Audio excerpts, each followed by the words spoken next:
Should be live now, yeah. All right, so what is the official website?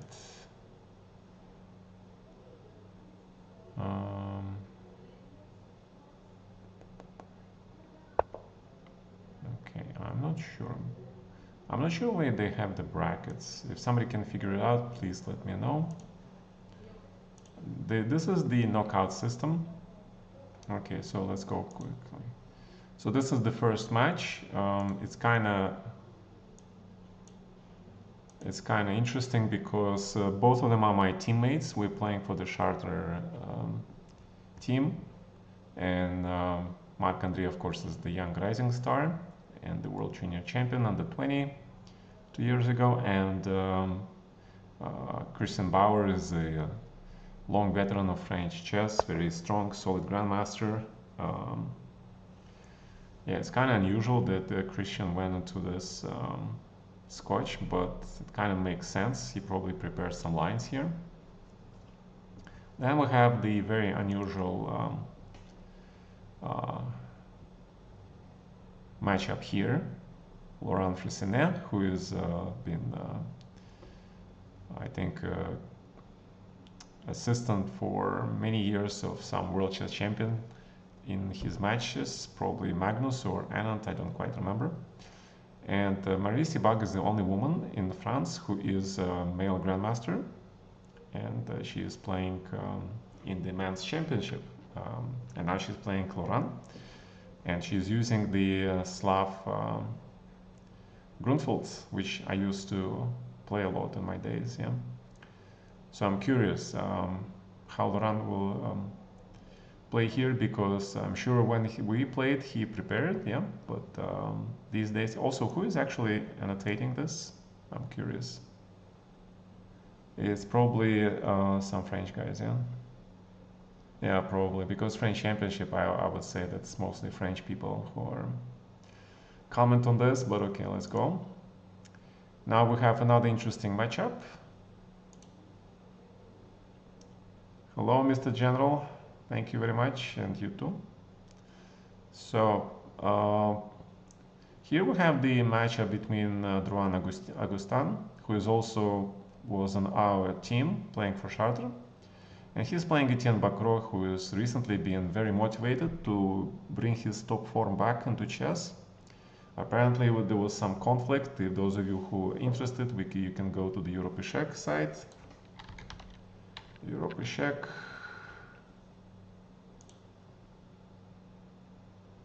But it goes into, okay, we don't go into simple chess. Yeah, we go into this. Yeah. So as you can see here, there's an article on Bacro, and it says pretty much he's in conflict with the local federation because they didn't let him a spot on the Olympic team that will play later this year in the European Team Championship representing France. The other thing is that the top two people on French Federation, on French team, like Maxime Lagrave and Ali Reza, they're also not playing, okay? And Etienne is then like the third or the fourth top player, maybe the fifth, and he's been denied the chance. Oh, actually, okay, here we have the table, yeah? So as you can see, it's a knockout system. We have Fressinet versus Sibag. They'll play the winner of the Gazzoli versus Abergel, and Laurent Pauli versus Maze, and he plays the winner of Lagarde versus Edouard. And on this side, again, Drouin is playing Bacro, Bournel is playing Moussard, and Razov Andratsima, Trigubov. Razov Andratsima is the European junior champion under 20. He's playing Pavel Trigubov, very solid grandmaster, and again, Bauer is Morizi. And among these three of these guys, they play in our team, yeah, except the Pavel. So, and then we go into the women's championship, and to be honest, I don't really know what was that. Oh, thank you for subscribing, Mr. Awans, for tier 1. Thank you so much, sir. All right. Thank you. So to be honest, I don't know French women well, so I only know Dolit Cornet because she is also playing for our charter chess team as the woman on the woman boards, and of course I know Savina because she is like a friend of my wife from the past, and the rest of the ladies I don't really know, to be honest. I've heard about Navratescu, of course, because at some point we've been playing together on this Europe-X website tournaments in the past. When the times before you know the COVID and everything, and all right, so that's pretty much all I can say. So let's go back to the championship. So let's see. So Bacro is very, very motivated, of course, and he's playing French defense lately. I mean, he's been playing French defense his whole life, but some Sicilians as well. But it's very curious because French defense seems to be making a stage right now, a comeback, a sort of the opening, which is it was always considered to be fighting opening. If we go back to the days of the Bobby Fischer, he had big problems facing the French with white actually, until he developed some very sharp system that only he could play, of course. Okay, so Edouard versus Legard. As you can see, we have another French, yeah, on board. Yeah, it's another French. It's actually Bishop a5, very unusual. Bishop c3 is the main line, of course. Bishop a5, and everybody has been playing b4. But Bishop d2 is also a reasonable move. Trying not to compromise the pawn structure, except that Black plays a very principal move. And King f8. I'm pretty sure that Romain Edouard, he is considered to be a theoretical player. He's also a publisher of well-known chess books on openings and middle games. So he is normally really well prepared. I'm very curious how this game will go. Okay, let's look at the Mazet versus Laurent. Bishop d6, another popular system in Catalan for black, especially in French circles. Abigail versus Ghazali. This is interesting. Yeah, knight d7, very interesting plan. I know that this plan is used to play immediately instead of knight f6. And the idea is to prevent the c4 at all, at the cost of bringing the knight to b6, okay? Black kind of cements this pawn, prevents c4, and tries to close the position. And it's also not a bad idea because, again, also Ghazali Yannick is also well known for his preparation skills. It seems like almost all French top players, they're extremely, extremely well prepared, and that's the calling card of all the French top grandmasters. In addition to being really good players, of course, yeah. So very curious about this game as well. Then we go to the game of Mossart versus Brunel. Okay, this looks like another very sharp position, and dc4. Yeah, dc4 is also, I would say, another specialty of French chess players. A lot of them know this line well. To be honest, I don't know this line at all, so I don't know much about it. I only know that e4, b5 is the main line, and then this looks logical, and then if you don't take this pawn, you have nothing, so you take this pawn. And queen a4, I'm not sure what this queen a4 is, why I cannot just take the pawn on c4, probably because of check on b4, yeah, looks unpleasant. So queen a4, also you can take on c4 with a queen, but c6 looks reasonable. And now white is thinking. So Jules is looking well prepared. He was a French champion some time ago. So he will be definitely looking to become a new champion again. And finally we come to the game of Pavel Chegubov and Timothy, and we have yet another French game. This is advanced game, and Chegubov plays this plan with rook c8, which I'm not very familiar with. But I know that he is a big specialist in the French defense. So let's see. Knight a7. Okay, so black does not develop his pieces on the king side yet because he's not sure like where they go. Yeah, and he's trying to sort of make the trade of white active pieces, create some pressure here. Potentially the knight can go immediately to c6. Yeah. So the only problem with the French for black is that he has slightly lack of space on the king side, and that's where usually white plays, if he can get his pieces there. But he needs first to kind of complete development, and it's not possible here to move the bishop yet. And if you move the pawn, the idea of knight a7 is to put the knight on c3. Okay. So I'm very curious, what does the engine consider here? Apparently prepare this pawn push to take away some squares from the knights. And then how do you solve the problem of this queen side? I'm very, very curious. So it could be knight e3, g3, h4. Potentially the knight from e3 can move to g2 and f4. Thank you subscribing, Andromeda. Thank you, tier 3. Thank you so much, buddy. Thanks for your support, man. Yeah, I've decided to do a little bit of commentary on the French Championship, since now I represent French Federation, and I bring you Americans, you know, sort of this outlook on a little bit of the French chess that I know you guys have very like sort of hazy kind of knowledge about. Yeah, it exists, but we don't really know much about it except Vasily Graf maybe and Aliza Firuza. And I wanted to show you guys that, you know, there are other very strong French chess players, really strong and experienced, and also the way they look at chess is a little bit different. All right, so let's go back at the positions. Yes, sorry about this. It's the cathedral, and they usually do this sound. All right, it will pass like in a few minutes. Okay, unless you want me to look at the latest too. So they show the, can you guys see it? Yeah, you guys can see it. Yeah, they actually show the latest who are playing. So okay, let's briefly take a look at the latest.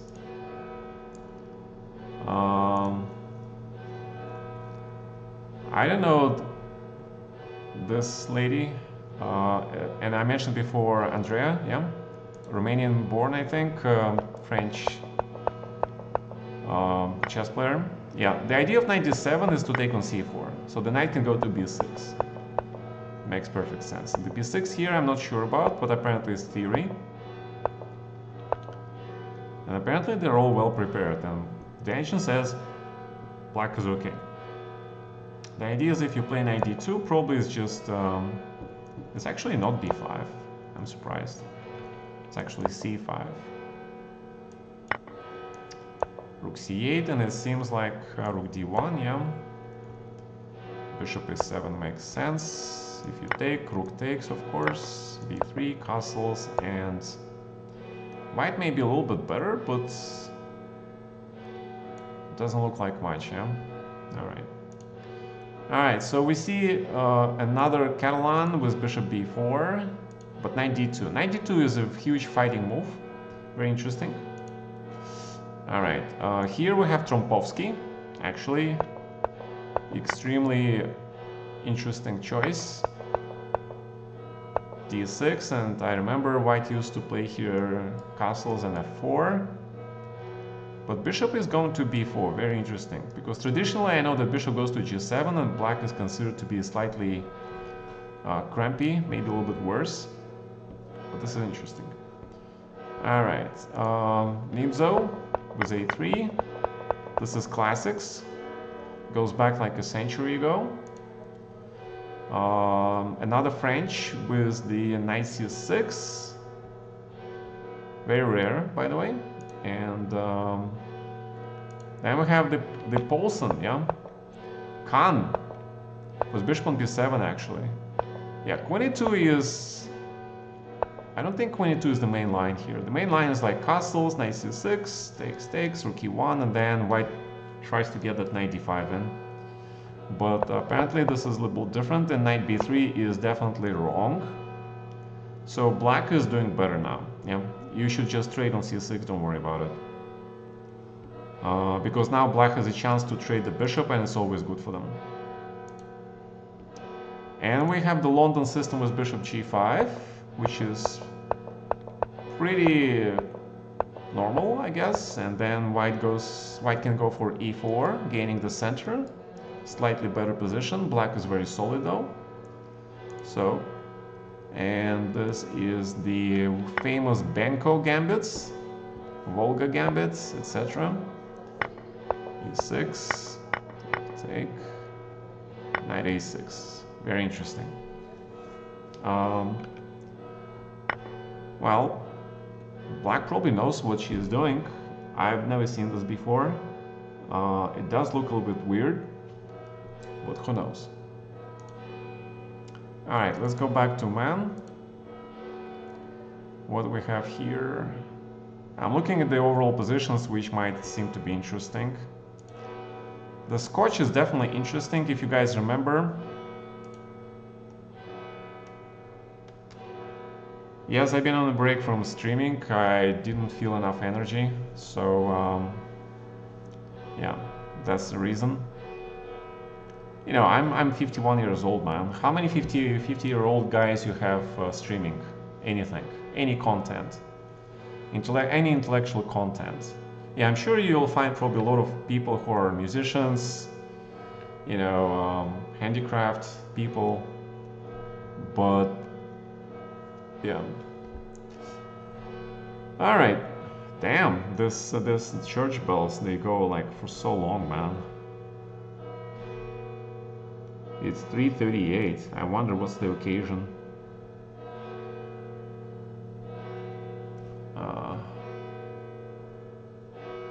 And we have the ad break in progress. Sorry for you guys. Alright, so d6, c4, knight b6. This appears to be theory. And now the theoretical thing to do would be to take on d6 and trade the queens and go into the endgame. Actually, I would say this is pretty logical for Bauer. He plays very, very solid chess, so trading the queens, developing, trying to play for a small advantage because black pawn structure is still kind of a little bit worse. My god, these bells, man. Yeah, people are asking in the chat why Alrizan, Lagrave, they don't play in these championships because they don't need to. They're the top players. They're playing the tournament in St. Louis or something where they get paid a lot more. Да. А сегодня что-то спешл, да? Почему они так долго гремят? Государственный выходной, там же религиозный праздник. И все смешалось. Возвышение, по-моему. Серьезно. My wife just told me that there is some probably national celebration. Religious, national and religious day. No, it's religious holiday for this reason. Okay, it's a religious holiday, and for this reason there is this massive bell ringing and celebration, I guess. I didn't go outside, so I have no idea. I got close for a while. What? I got close for a while, so it doesn't bother. Yeah, but they just finished anyway. Okay. No, they didn't. It goes on. Okay. So anyway, it's better now, yeah? Thank you. 15th August of in France is a holiday. Grandmatre. Okay, I'll call you Grandmaster, James. Okay. What is the 15th August of in France actually? Let me 15th of August in France. Okay, significant place in the French culture and religious tradition is an Assumption Day observed annually. This national holiday commemorates the Virgin Mary Assumption into heaven, a pivotal event in Catholic ideology. Okay. Administration, business, and shops are generally closed. All right, got it. Yes, I just tried to cancel dentist. It's not possible. It's not possible, yeah. Yes, I understand, but you know, there are many grandmasters in different other fields and you know, professions, so it's cool. Yeah. All right. So knight b6, and again, I think that judging on how Bauer is thinking, and he spent like 6 minutes, and Marc-André spent 9 minutes. Probably Marc-André is trying to remember stuff. And Bowers now has to make a choice, yeah? Has to make a choice between taking this pawn or playing apparently c5 or b3. I'm pretty sure he's gonna take on d6 and again just... he's probably thinking whether to trade the queens or develop and castle here, yeah? That kind of makes sense. Whoops, I didn't mean that. All right, so let's go back here, g6 here, and take on c4.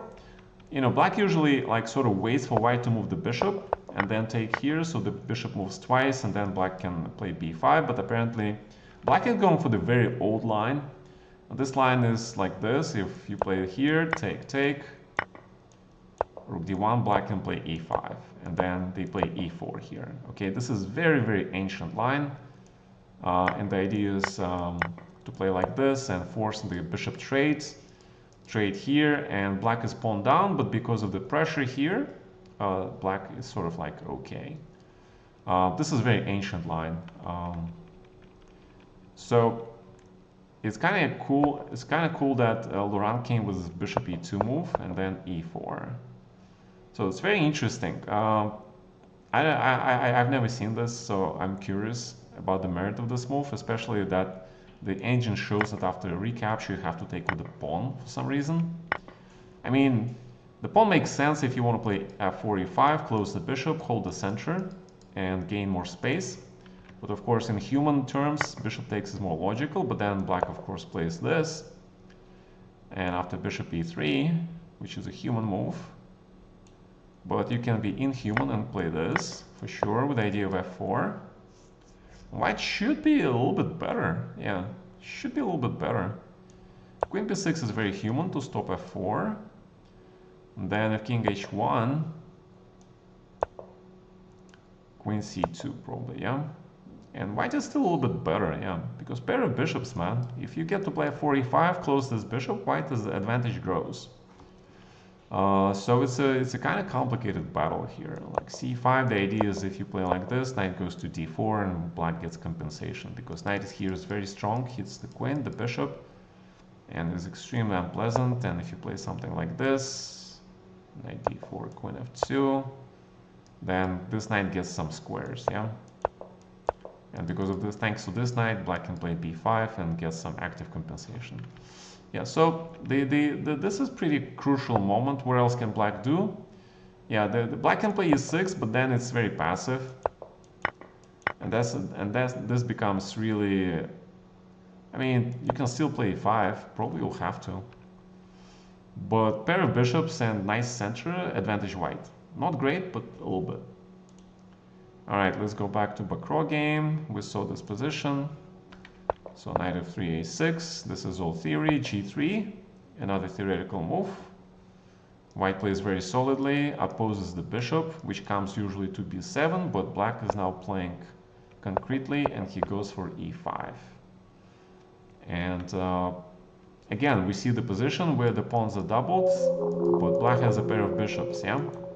It's kind of interesting how, you know, different openings, and yet they have the common theme.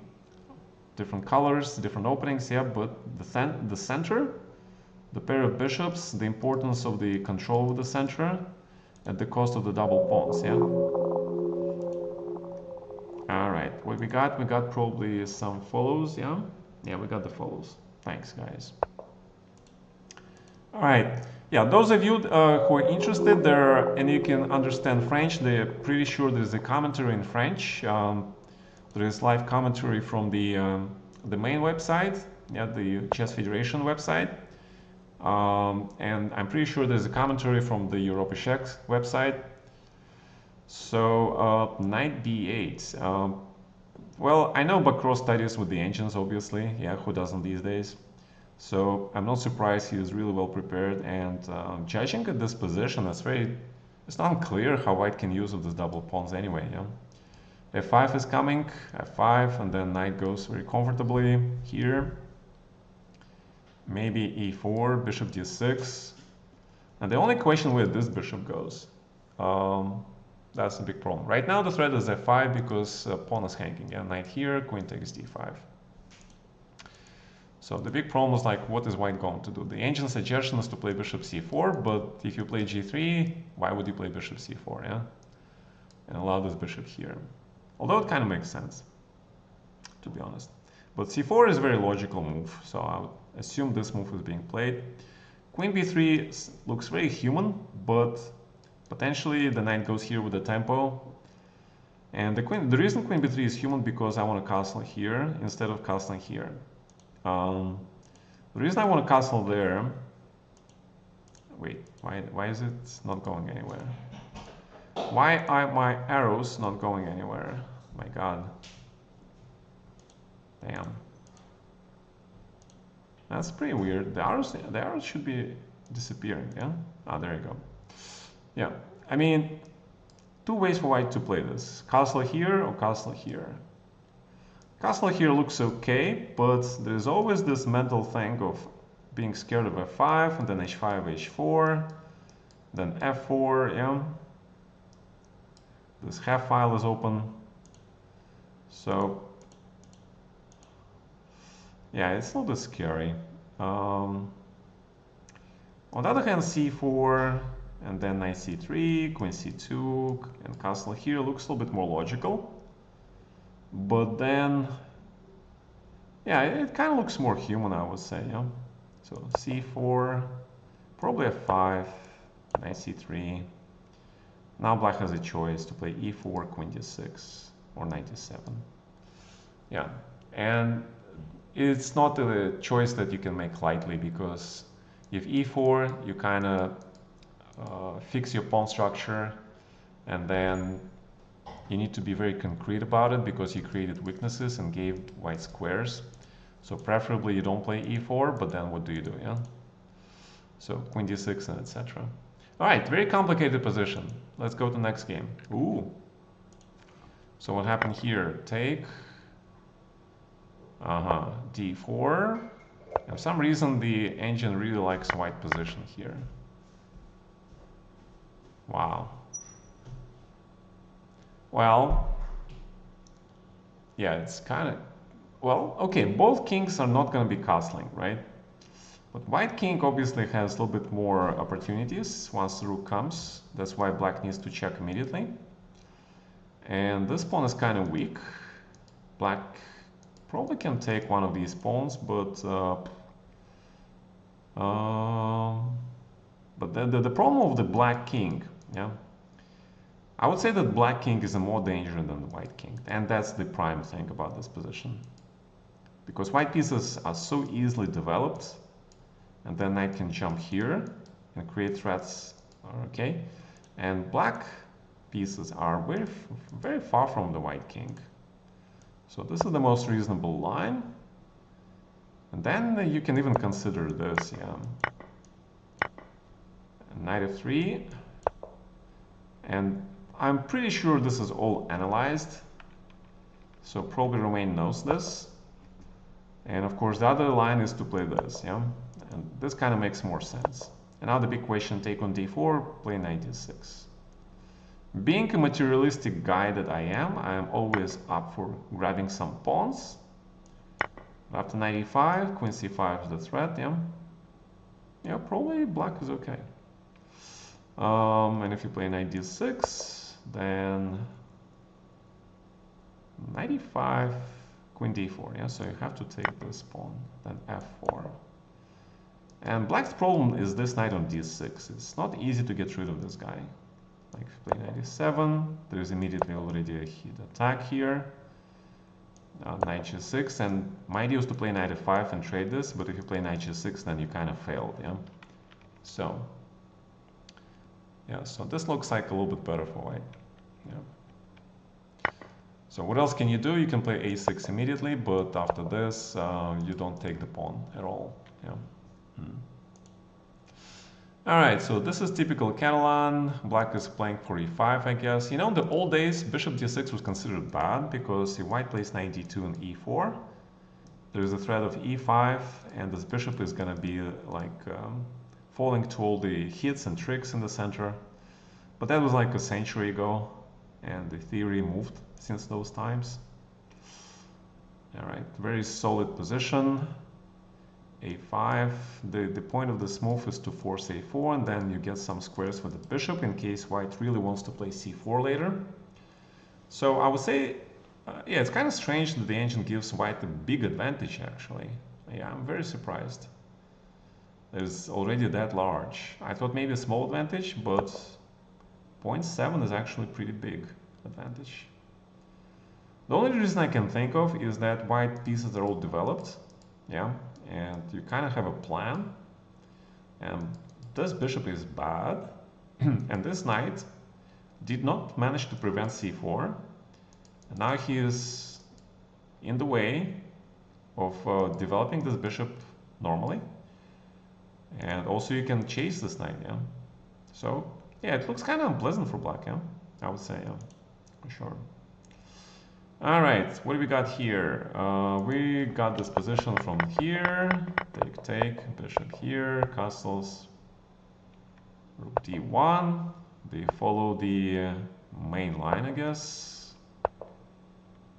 And black is fine, yeah. He just plays knight d7 to meet knight g5 with knight f6. And then black prepares c5, and white has to be actually very careful potentially not to end up with the isolated pawn. All right, what did I miss? Show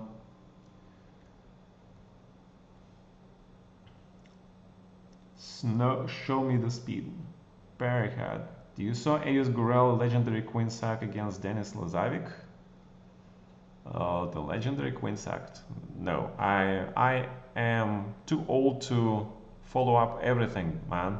There's so many legendary youngsters doing legendary things these days, especially with the even more legendary chat programs and AI things. I'm at loss. Who is more legendary? Okay, so nope. I'm barely being able to see, you know, which legendary thing I'm doing myself. Yeah, just kidding. Probably just getting up, stretching a little bit, and then I'm already getting tired. Yeah. All right. Let's see. 97. So this is fine. But okay, if you send me the link to the game, I'll take a look at it for sure. So, as we can see, white did not prepare that well in this game, and he's already half an hour behind.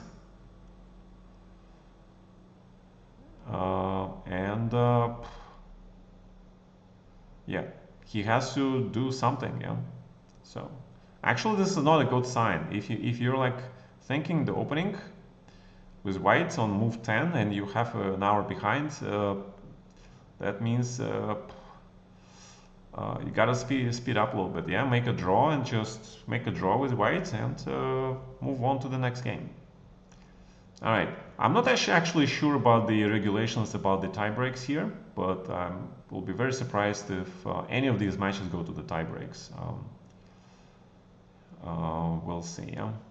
All right, so which game are you guys interested in more? Okay, let's go back to Bakro, yeah? Because this looks to be a very exciting game. And of course, you guys remember I told you we have this situation with Bakro, who has recently had some conflict with the Chess Federation. That they denied him a spot on the Olympic team.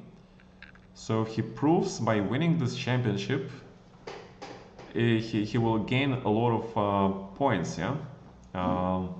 Very interesting situation. I'm not sure what's gonna happen. So, but Bakro has to pass a lot of guys. Yeah? He has to pass, first of all, Musard, whom I don't think they're, you know, normally French guys, they're like very tight together, like they big friends with each other, but apparently not everybody, yeah? So if Bakro wins this match and Musard wins his match, I would say that this is as closest to the grudge match as we can get in French chess. So it will be very interesting, huge actually thing, because Musard was recent champion as well, yeah? And Bakro, he has been a former candidate. He's been studying chess, you know, focusing on chess lately, especially He actually beat me earlier in the Bundesliga. Yeah, not in Bundesliga, but in the French Cup. I mean, I didn't expect to see him at all.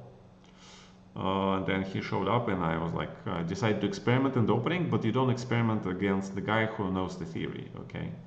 So I got into a terrible position, then I blundered in one move, and that's it. Yeah, it was kind of very disappointing. But okay, it happens, yeah. All right, so let's see. So we saw the f5, knight c3, e4. Remember I said that if you play something like this, then you need to be very special. Then you need to know what you're doing. And judging by the speed of the moves that Bakro came with, and judging by the engine evaluation, c5 is one of the top engine moves. And according to the engine, black is actually really equal. And the idea is to dislodge this knight, but more importantly, take over these squares. Yeah. If you take here, then this bishop will be very strongly placed here, and white bishop doesn't know where to go. And also, you can't take the knight because clear advantage for black. Yeah, bishop hits the pawn, bishop here, weaknesses. This diagonal is extremely weak for white, so you really cannot take this pawn. So that means the white has to move his knight, but where? Yeah. The human thinking would be to put the knight here on f4 to block stuff. And according to the engine, they're actually reasonable. So let's see what the problem is. The problem is he plays here, bishop e2, but the problem is, you know, black pieces are more comfortable. This knight is more comfortable than this one. He hits this pawn, controls the squares. Again, this very strong potential diagonal. If you can see this bishop potentially going here into d4, yeah, you can see it. Also, this knight can move to g6, forcing removal of this guy because you obviously cannot exchange, yeah, opening the file. And then bishop d7, bishop f6, and black is better. So I would say that, you know, black actually is doing really well here. So I'm very curious why knight c2 then. Knight c2, and if knight d7, then f4. Try to prevent this thing. Try to keep an eye on this square. Yeah, potentially you can play knight e3. And more importantly, fix the position, fix the pawn structure to keep this position closed. If you keep this position as close as you can, then black's bishops don't really have targets, especially this one. This is the only good bishop. This is not that great. And if you take a knight e5, then things get really, really murky. But apparently, queen d6. But apparently, this is kind of weak still, yeah. It's kind of weak. And then you castle, and knight jumps here. And if white takes this pawn, then obviously white is much better, yeah. So very interesting. So after f4, I don't think black will take here, yeah, because knight f6, queen here, h5, h4, bishop d7. Still much easier to play for black, to be honest, than for white. So good game for Bakro. Let's go back to Morizi. White took, and he decided to keep the queens on board, which I think is I would probably, you know, if I were white, I would just exchange the queens and go into the endgame simply because I love to play endgames. And endgames give you a lot more safety. You need to make more mistakes in endgame to collapse. And, you know, I kind of I like prophylaxis, okay?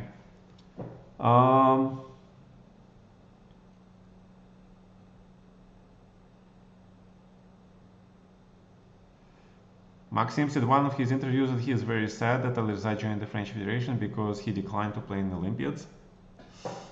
I'm not sure what you mean. Who declined to play? Maxim or Alireza?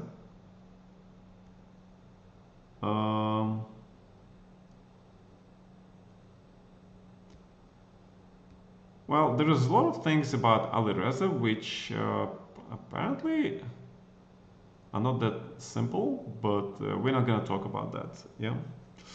because I am not in the loop. I don't know a lot of things. So, yeah.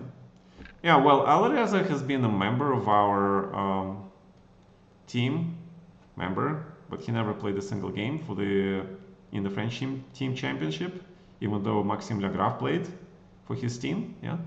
But Alireza never played for our team at all. And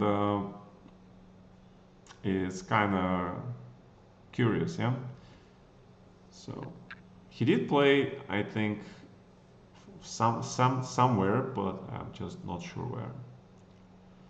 Anyway, it's a complicated subject, and again, I don't have all information. All I can tell you is that he never played a single game for our team. Okay, that's the only information that I can tell you for sure. In the French team championship, top 16 or top 12, yeah, as it is called. All right, and I think he's the only French player that doesn't do that, because Legraf plays and all the other players do that. Even I played, yeah, but he didn't. Yeah. Okay, let's take a look at the link that one of the gentlemen showed us. All right, Edis Gurel versus Lazavik. Can you guys see it? Let me check. No, you cannot see it, yeah. All right, let me see. Which tournament was this? Turkish Super League. Okay, let me find it on the chess.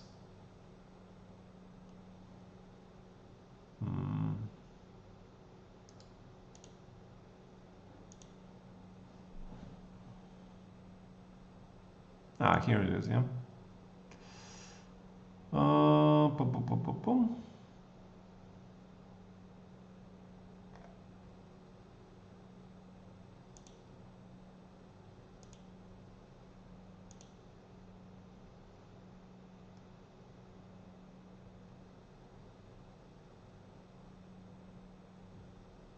And Drake is playing, cool. Serrana, Rapport is playing. Well, I don't see him.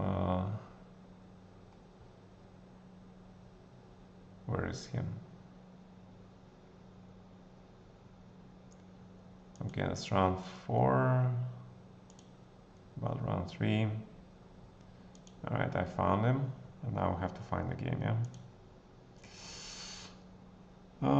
There you go. Alright.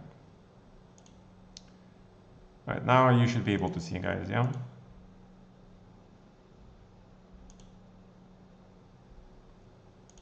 Okay, let's see. C45. Alright, bishop e7, previous standards. Knight f6, knight c3. Well, if you have to move so much your knights, I mean, black makes a developing move and then you go back. I would probably just take the bishop, man. I don't like this for white, to be honest. I mean, to me it speaks that white has 0 advantage.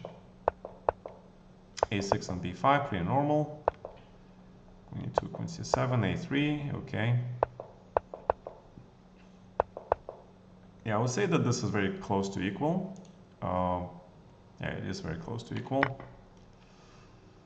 CB, AB, okay, b4 looks normal, h6, and knight goes to queen b7. Yeah, because if you put knight b6, knight b5, you lose a pawn, yeah. So you want to prepare knight b6, and knight has to go to b6, because then you want to play bishop b6 and develop your pieces, yeah. So knight b1, I really don't like this move.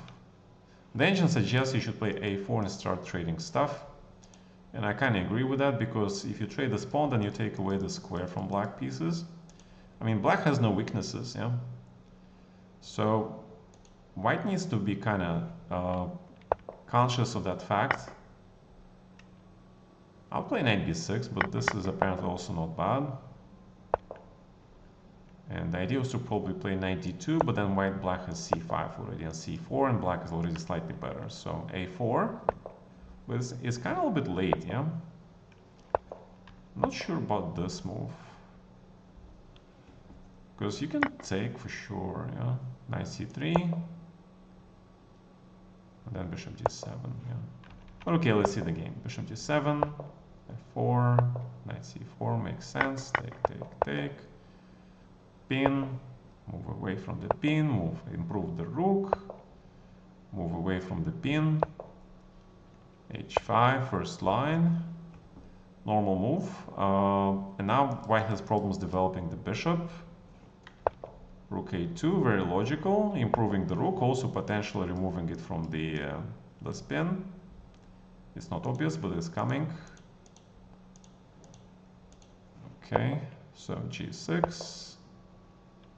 This move is very ambitious. White needs to do something about this knight, but it's not so easy. Yeah?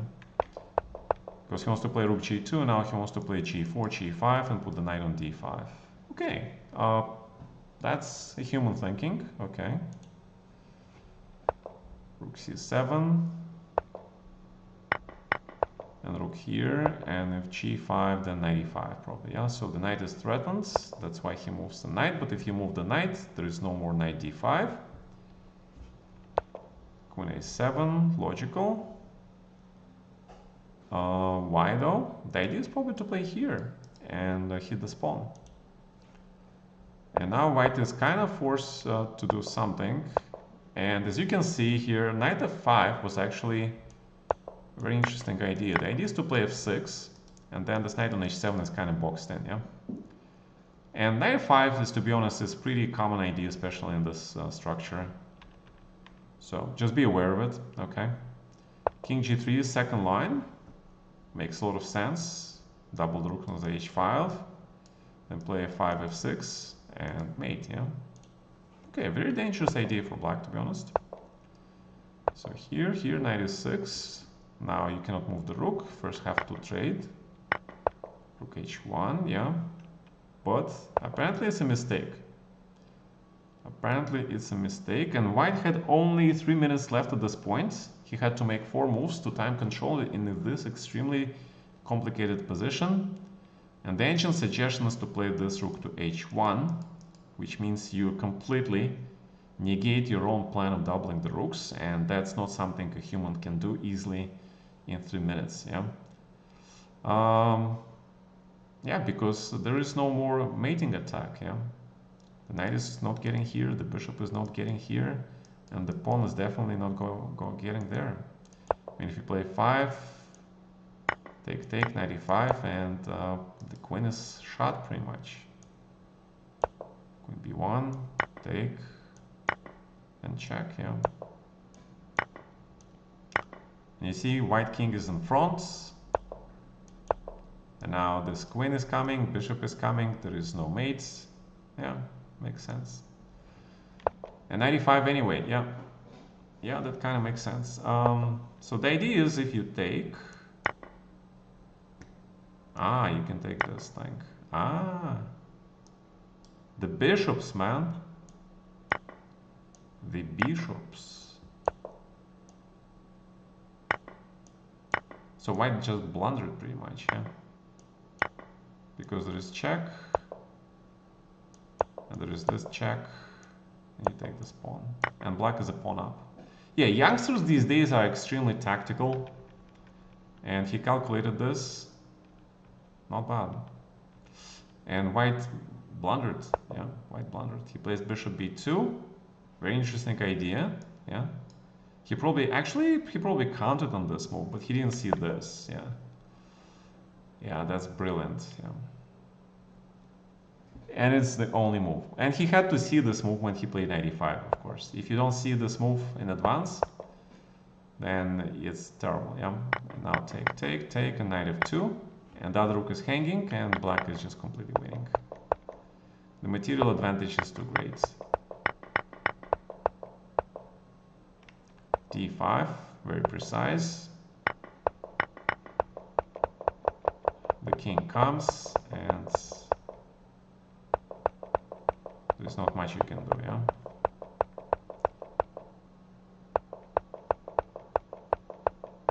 The king comes from the back, yeah. Alright, not bad. Okay. Alright, let's go back to our tournaments. Let's see.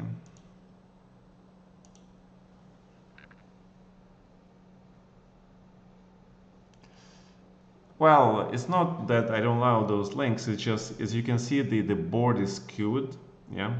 I mean, you can't use the same streaming setup for the Chess.com and Chess, yeah? And yes, I don't like going on Chess.com at all, yeah, that's true. But to see one game, I think is fine. Except, but as you saw, it was completely skewed, yeah? So let's see, Bishop E3 is actually first line. 92 is first line, black just takes here. And the problem is if you take this pawn, there's this pin. There's this pin which kind of makes it immediate draw, because I don't think he can play like this because of this check, yeah. And then black is a pawn up and he can easily complete developments, and I don't see, I mean, white has compensation for sure, but it's not going to be simple. But if you don't take this pawn, then you have to play something like this, yeah. And this is going to be extremely complicated. And black has to find this move. Wow. It's the only move, actually. How many of you would play castle here instead of rook c8? Rook c8 is much worse. Castle is the only move. My god. And I'm pretty sure this is all analyzed by the youngsters. Okay? Yeah, kind of crazy. Alright, how's the this position? Okay, the heavyweights are fighting here. Black is a little bit worse. King h1 is expected with idea of f4. So Adrian is actually really playing well. He didn't play f4, yeah? Because black played queen b6 first. Okay, I see. Yeah, you don't want to play rook b1. And long castle kind of makes sense. Yeah, but yeah, it's very strategic. Another strategic battle. Very interesting. Queen a5 check. And white is already winning here because after this move, apparently, some reason this is bad. Ah, because here you have intermezzo. Excuse moi. And apparently this is terrible for black. Huh? Bishop d3, he's winning? What? Why is it winning? It's +2. I'm shocked that Romain walks into this and doesn't remember his prep. I'm absolutely shocked. Yeah, it looks really bad for black. I don't get it. I mean, after b4, black is lost, yeah? After 11 moves, black is lost. Wow. Okay, I guess that's more in chess.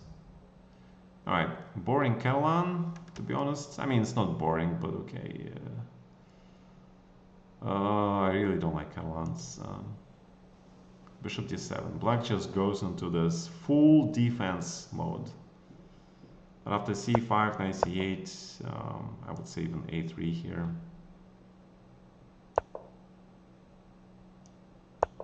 b5 and e4. Black is worse because this knight is absolutely horrible. You kind of need like a few moves to put him here. This knight on e5 is coming. Bishop f6 looks like it's the only solution. Knight e5 still. Knight e7. Okay, but I mean, black is obviously worse, but white still has a lot of work for him, for sure.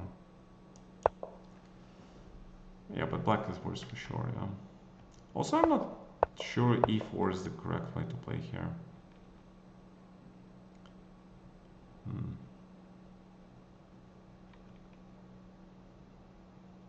I mean, c5 is not even necessary. e4 looks logical, yeah, why not? Because it would be nice to play this position for white without giving up the square. And this bishop pair is like absolutely ridiculous. You have to play this a4, bishop e8, put this knight here, pawn here, eventually f5, bishop f7. It looks so complicated. Okay, d1. There's also bishop a3 coming, yeah, thanks to this bad bishop. It's kind of crazy. Okay, so queen d3, here c4, c5.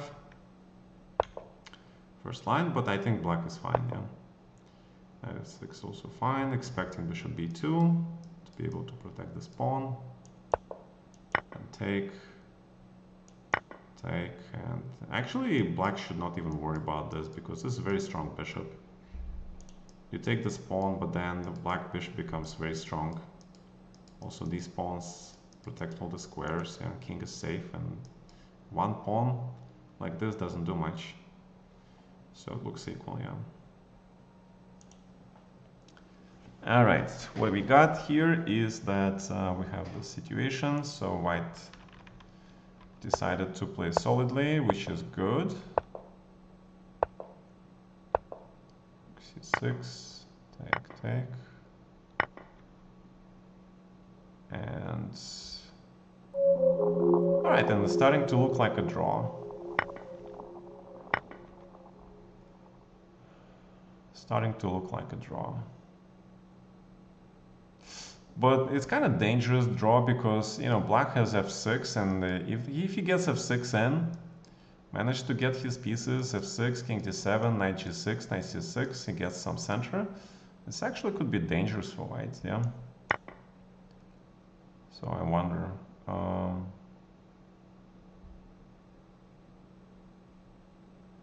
Rook fb1, I can guarantee you no human would ever play this move. a4 and b4 is more possible for sure. But rook fb1 in advance, so far in advance, is unbelievable, to be honest. So rook fb1 here, yeah, b5, and then knight d1. Yeah, why not? Bishop here, knight d3, take, knight b5. Yeah, it's actually unclear. Maybe b3. If rook c1, then take, knight c6. And black is already slightly better. So I do not understand h4 here, and f6 anyway, h5. Okay, and f5 first. Rook b1, f6, g3, rook a2. What kind of chess is this? Ah, because b5, now you take and the pawn is not protected. Wow. My god. So many finesses. Okay, knight g6. I play b4 anyway. Then white is better. Wow. Damn. Chess is hard. Yeah, well, it's very hard to find for white, to be honest. I don't think it's very realistic. All right, let's see.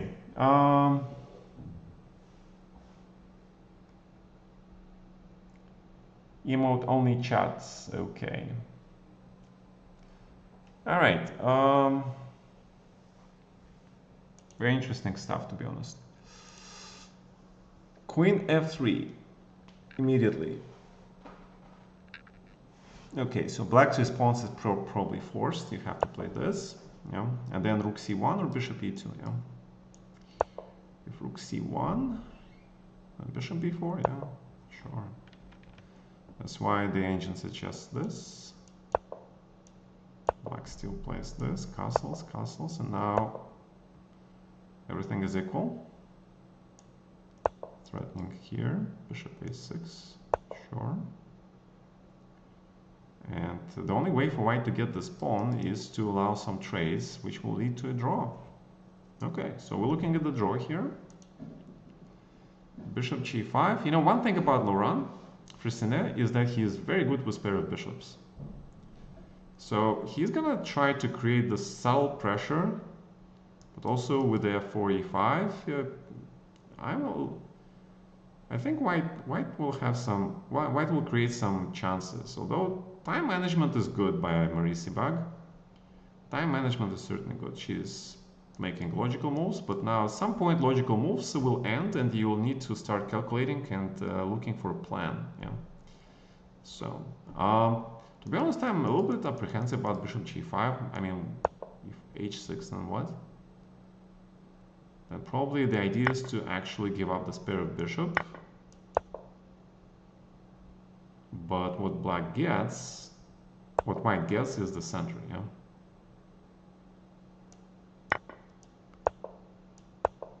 What white gets is the center and the closed bishop. But then what? Because you kind of need pieces to do something about this. I mean, the knight can go to d6, yeah. But how? How will the knight get there? Support the pawn. Rook on the open file. So because if you play queen b2, yeah, but the idea of knight e4, see, black is already ready to play this even. You must deny the square from the knight. If you allow this knight on e4, then black is worse. For example, if you make something like this, yeah, knight e4, you guys can see the valuation jumps, yeah. Not much, but still, it's kind of unpleasant. So after f5, yeah, prophylaxis, yeah, prophylaxis. All right, what's happening here? Adrouin found f4, taking away the square, probably castling, keeping the knight here to prevent this bishop coming. But then what?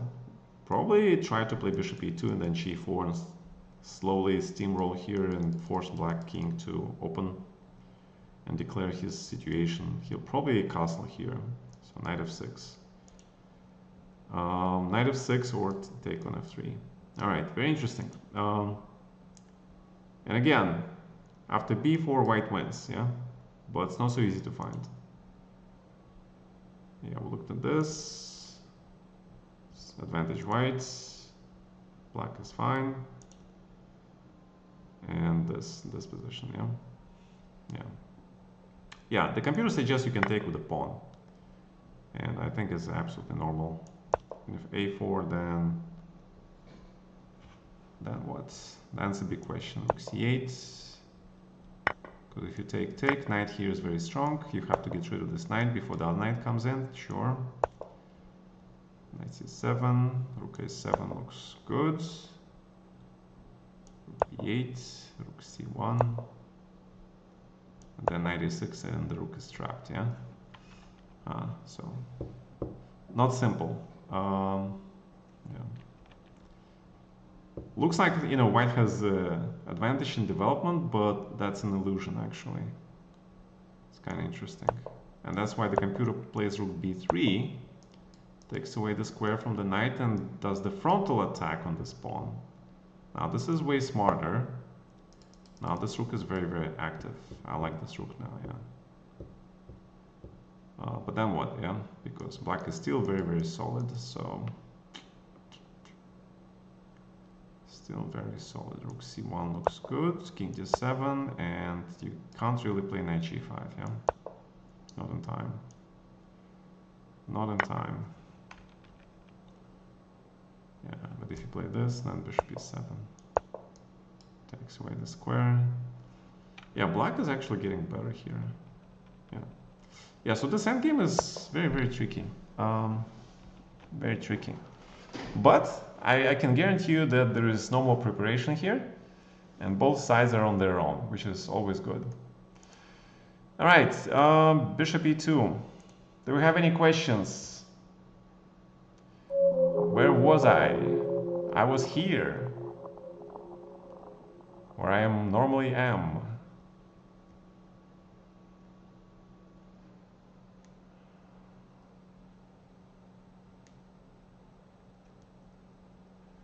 Yeah.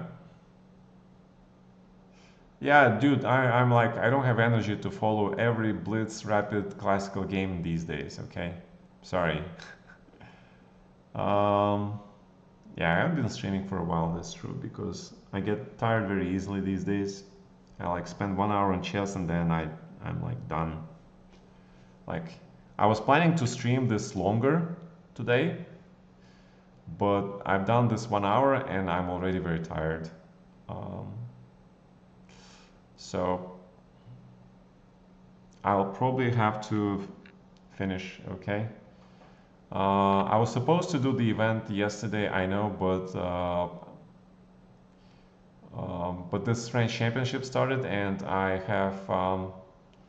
I'll tell you guys. You know, Timothy is one of my students that I still work with sometimes, but I didn't prepare him for this game, obviously. And Marc Andrea, he is also one of my former students, but I don't work with him like for a year now, maybe more. And look at these pairings. If they both win the matches, they're gonna play each other. You know, that's always not something that I'm looking forward to. Yeah, former student potentially might play my current student, and to be honest, Timothy Razafandresima, okay, he is already Grandmaster strength player, but because he is a full-time student at the university, he cannot go and play chess tournaments. That's the only reason why he is not a Grandmaster yet. Okay. But you know, he's a grandmaster. He is already in my mind. He just needs, you know, to play in the tournaments and get the norms. Yeah. So I think I pretty much done my job. Yeah, as a coach. One is the World Junior Champion under 20. Timothy is the European Champion under 20. Yeah. So I feel like, you know, as a coach, I've done my job. Yeah. So right now it all depends on these guys and how they work, on their work ethic, on the, you know, working on tweaks and minor things in chess, improving, etc., etc. Yeah. So, but I am pretty happy with my job. Yeah, the way I've done it. Could I have done it better? Sure, there's always something you can do better, but I'm content with what I've done so far. So. Right? If Timothy can make a GM norm in this tournament, but I don't know about the regulations. Can GM norms be made in the knockouts? That I don't know. I know they should be done in the round robins and Swiss tournaments, but in the knockouts, no clue. If somebody knows this, you know, they'll be cool. Yeah, bishop e7, castle, castles.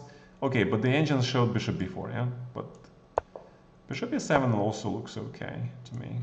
Here, then yeah, just c3, rook c3, runs into knight d5, and also the pawn is hanging. So black is obviously okay. Also, they're completely different in the way they play chess. Marc-André is like very tactical, intuitive player, dynamic, and Timothy is more like strategical player. So it was kind of interesting to work with two different personality types. Yeah.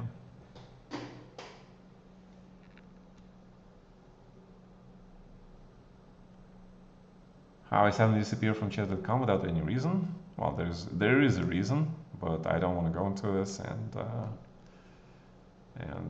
yeah, I've suffered financial hardship because of that, because I don't play in those tournaments. You know, in the years before when I played in the tournaments, you know, I was earning money. That was actually very helpful in my situation. And right now, like I'm barely making it. Like I'm behind rent in this month, etc. But okay, you know, doing what I can to survive. Yeah. All right, gentlemen. So let's do another rundown of the round one, and then let me get a break, and I'll see you probably guys tomorrow for the round two. So bishop b2, bishop e7, looks logical. Black is fine. Fressinet here, this position, I think white is better. Will Fressinet be able to win this game? I don't know, because actually Maurice Ibach is very strong.